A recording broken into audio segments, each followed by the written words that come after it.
CET ಪರೀಕ್ಷೆಯಲ್ಲಿ ವಿದ್ಯಾರ್ಥಿಗಳ ಜನಿವಾರ ಕಳಚಿದವರಿಗೆ ಶಿಕ್ಷೆ ಕೊಡಲು ಸರ್ಕಾರ ಬದ್ಧ ಅಂತ ಡಿಸಿಎಂ ಡಿಕೆ ಶಿವಕುಮಾರ್ ಹೇಳಿದರು. ಬೆಳ್ತಂಗಡಿಯಲ್ಲಿ ಮಾತನಾಡಿದ ಡಿಕೆ ಶಿವಕುಮಾರ್, ಧರ್ಮ ಆಚರಣೆ ವಿಚಾರದಲ್ಲಿ ಸರ್ಕಾರ ಮಧ್ಯಪ್ರವೇಶ ಮಾಡೋದಿಲ್ಲ. ಆಯಾ ಧರ್ಮ ಉಳಿಸಲು ನಮ್ಮ ಸರ್ಕಾರ ಬದ್ಧ ಆಗಿದೆ. ಯಾರೂ ಆತಂಕಕ್ಕೆ ಒಳಗಾಗುವ ಅಗತ್ಯ ಇಲ್ಲ. ನಮ್ಮ ಸರ್ಕಾರ ಎಲ್ಲರನ್ನೂ ಒಟ್ಟಾಗಿ ತೆಗೆದುಕೊಂಡು ಹೋಗುವ ಕೆಲಸವನ್ನ ಮಾಡಲಿದೆ ಅಂತ ಹೇಳಿದ್ರು. ಅನೇಕರು ರಾಜಕೀಯ ಟೀಕೆ ಮಾಡ್ತಾ ಇದ್ದಾರೆ, ಮಾಡ್ಕೊಳ್ಳಿ. ಟೀಕೆಗಳು ಸಾಯತ್ತೆ, ಕೆಲಸಗಳು ಉಳಿಯತ್ತೆ. ನಮ್ಮಲ್ಲಿ ದೋಷ ಇದ್ರೆ ಮಾತ್ರ ತಿದ್ದಿಕೊಳ್ಳೋದಿಕ್ಕೆ ಸಾಧ್ಯ ಅಂತ ಹೇಳಿದ್ರು. ಕಾಂಗ್ರೆಸ್ ಬಿಜೆಪಿ ಮಧ್ಯೆ ಜನಿವಾರ ಜಟಾಪಟಿ ಜೋರಾಗಿದೆ. ಜನಿವಾರ ಕಾರಣ ಸಿಇಟಿ ಪರೀಕ್ಷೆ ನಿರಾಕರಿಸಿದ್ದಕ್ಕೆ ಸರ್ಕಾರದ ವಿರುದ್ಧ ಮಾಜಿ ಸಚಿವ ಸುನೀಲ್ ಕುಮಾರ್ ಕಿಡಿಕಾರಿದ್ದಾರೆ.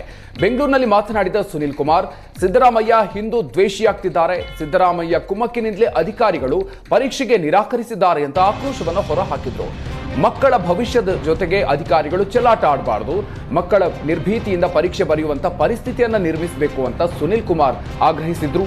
ಜನಿವಾರ ಕಾರಣಕ್ಕೆ ಪರೀಕ್ಷೆ ಬರೆಯದ ವಿದ್ಯಾರ್ಥಿಗಳಿಗೆ ಸರ್ಕಾರ ಪರ್ಯಾಯ ವ್ಯವಸ್ಥೆಯನ್ನು ಕಲ್ಪಿಸಬೇಕು ಅಂತ ಸುನೀಲ್ ಕುಮಾರ್ ಮನವಿ ಮಾಡಿದ್ರು.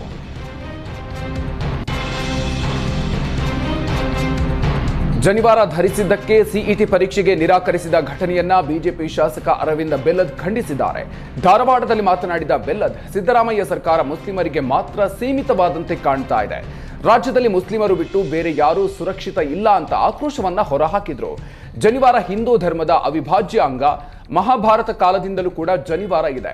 ಬ್ರಾಹ್ಮಣ ಹಾಗೂ ಜೈನ ಸಮುದಾಯದಲ್ಲಿ ಜನಿವಾರ ಹಾಕುವಂತ ಪದ್ಧತಿ ಇದೆ. ರಾಜ್ಯದಲ್ಲಿ ಮುಸ್ಲಿಮರಿಗೆ ಬುರ್ಕಾ ಹಾಕೋದಕ್ಕೆ ವಿರೋಧ ಇಲ್ಲ.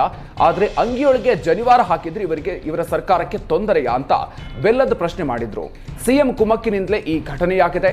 ಸಮಾಜ ಒಡೆಯೋದೇ ಸಿದ್ದರಾಮಯ್ಯ ಕೆಲಸ ಅಂತ ಬೆಲ್ಲದ್ ಕಿಡಿಕಾರಿದ್ರು. ಜನಿವಾರ ಧರಿಸಿದ್ದಕ್ಕೆ ಸಿಇಟಿ ಪರೀಕ್ಷೆ ನಿರಾಕರಿಸಿದ ಅಧಿಕಾರಿಗಳ ವರ್ತನೆಗೆ ಮಂತ್ರಾಲಯ ಪೀಠಾಧಿಪತಿ ಡಾಕ್ಟರ್ ಸುಬುಧೇಂದ್ರ ತೀರ್ಥ ಅಸಮಾಧಾನವನ್ನು ಹೊರಹಾಕಿದ್ದಾರೆ. ರಾಯಚೂರಿನಲ್ಲಿ ಮಾತನಾಡಿದ ಸುಬುಧೇಂದ್ರ ತೀರ್ಥರು, ಜನಿವಾರ ಧರ್ಮ ಹಾಗೂ ಸಂಪ್ರದಾಯದ ಸಂಕೇತ. ಜನಿವಾರ ತೆಗೆಸಿದ್ದು ಖಂಡನೀಯ ಅಂತ ಹೇಳಿದರು. ಸಂವಿಧಾನದಲ್ಲಿ ಅವರವರ ಸಂಪ್ರದಾಯ ಅನುಸರಿಸಲು ಅವಕಾಶ ಇದೆ. ಧರ್ಮ ವಿರೋಧಿ ಚಟುವಟಿಕೆ ಮಾಡೋದು ಹೇಯ ಅಂತ ಸುಬುಧೇಂದ್ರ ತೀರ್ಥರು ಆಕ್ರೋಶವನ್ನ ಹೊರಹಾಕಿದ್ರು. ಇಂಥ ಘಟನೆ ಪುನರಾವರ್ತನೆಯಾಗದಂತೆ ಸರ್ಕಾರ ಎಚ್ಚರಿಕೆ ವಹಿಸಬೇಕು. ಸಚಿವರು, ಮುಖ್ಯಮಂತ್ರಿಗಳು ಈ ಘಟನೆಗೆ ಸ್ಪಂದಿಸಬೇಕು ಅಂತ ತೀರ್ಥರು ಆಗ್ರಹಿಸಿದ್ದಾರೆ. ಮುತ್ತಪ್ಪ ಪುತ್ರ ರಿಕ್ಕಿ ರೈ ಮೇಲಿನ ಗುಂಡೇಟು ಪ್ರಕರಣದ ತನಿಖೆ ಚುರುಕುಗೊಳಿಸಲಾಗಿದೆ. ರಿಕ್ಕಿ ರೈಗೆ ಸಂಬಂಧಿಸಿದ ಒಬ್ಬೊಬ್ಬರನ್ನೇ ಕರೆದು ಬಿಡದಿ ಪೊಲೀಸರು ತನಿಖೆ ನಡೆಸ್ತಾ ಇದ್ದಾರೆ. ರಿಕ್ಕಿ ರೈ ಕಾರು ಚಾಲಕ ಬಸವರಾಜ್, ಗನ್ಮ್ಯಾನ್ ರಾಜ್ಪಾಲ್ನನ್ನ ಪೊಲೀಸರು ವಿಚಾರಣೆಗೆ ಒಳಪಡಿಸಿದ್ದಾರೆ. ಜೊತೆಗೆ ರಿಕ್ಕಿ ರೈ ಬಿಡದಿ ಮನೆಯ ಕೆಲಸದಾಳುಗಳನ್ನು ಕೂಡ ಪೊಲೀಸರು ತನಿಖೆ ನಡೆಸಿದ್ದಾರೆ. ಇನ್ನು ಮುತ್ತಪ್ಪ ರೈ ನಿವಾಸದ ಸಿಸಿ ಕ್ಯಾಮೆರಾ ಡಿವಿಆರ್ ವಶಕ್ಕೆ ಪಡೆದಿರುವ ಪೊಲೀಸರು ಆರೋಪಿಗಳಿಗಾಗಿ ಬಲೆ ಬೀಸಿದ್ದಾರೆ.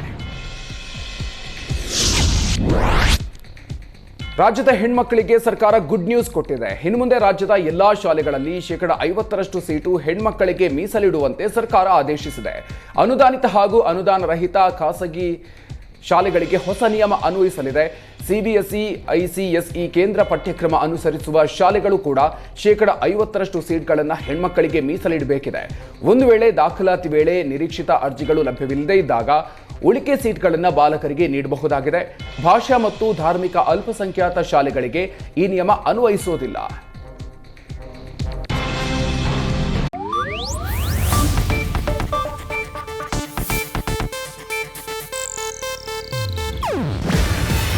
ಇದು ಏಷ್ಯಾನೆಟ್ ನ್ಯೂಸ್ ನೆಟ್ವರ್ಕ್ ಪ್ರಸ್ತುತಿ.